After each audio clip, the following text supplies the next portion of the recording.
Do you remember what your very first music gig was? The first paying gig I got was on campus. This was at Penn State. They have some sort of music performance trust fund. That's right. I remember the check because I was like, yes. And so just entertainment for the students out on campus. And it was with my dad's band. Oh. Do you remember how much you were paid? I think I got $50 for that one. Yeah, you did.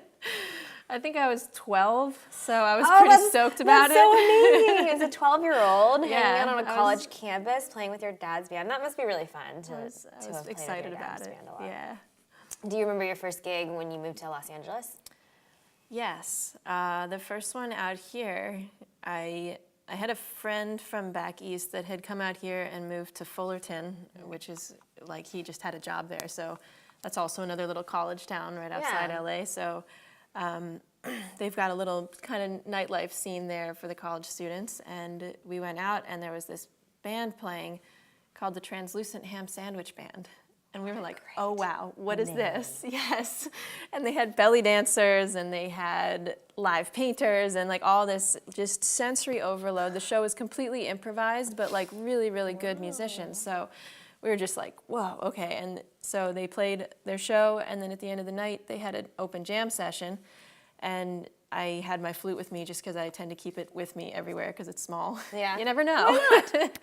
So I hopped up and played, and then they were like, you're coming to our next show. I was like, yes, I found my tribe. Okay. Oh, fun. So have you played multiple times with the Translucent Ham Sandwich Band? You got it. I'm impressed. Nice.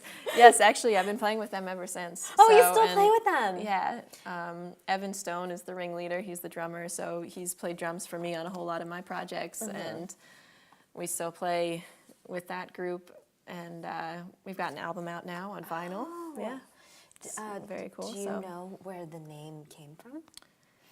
You know what? We would have to ask Evan because I forget the whole story of it.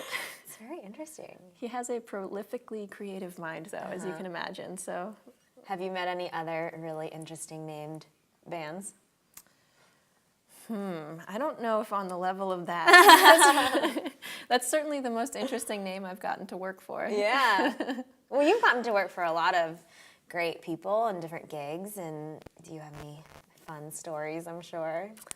Yeah, definitely. I mean, even the whole way that I met Robbie was a really, that was a fun LA moment. I feel like the most interesting things that have happened to me here, even the most significant things, have been completely random. Right. So, you know, you find all these networking events and conferences and the Grammys and all this stuff that you can go do.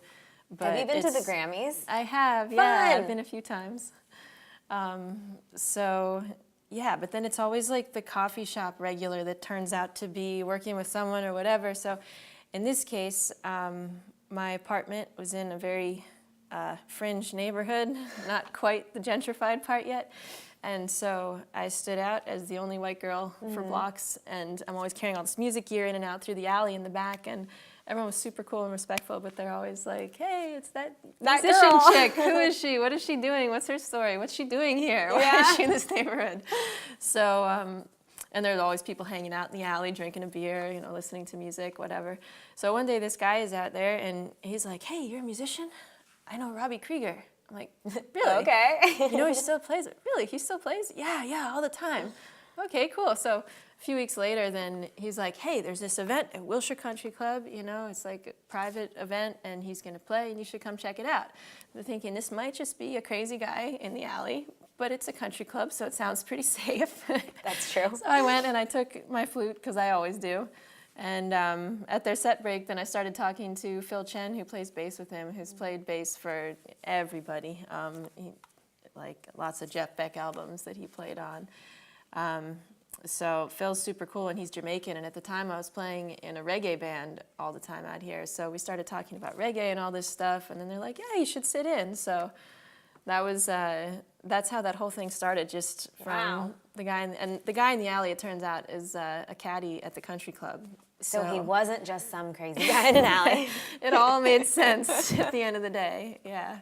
And that just turned into a whole other world of Yeah, wow. events. Yeah, so you just never know. Yeah, you really never know. That's awesome.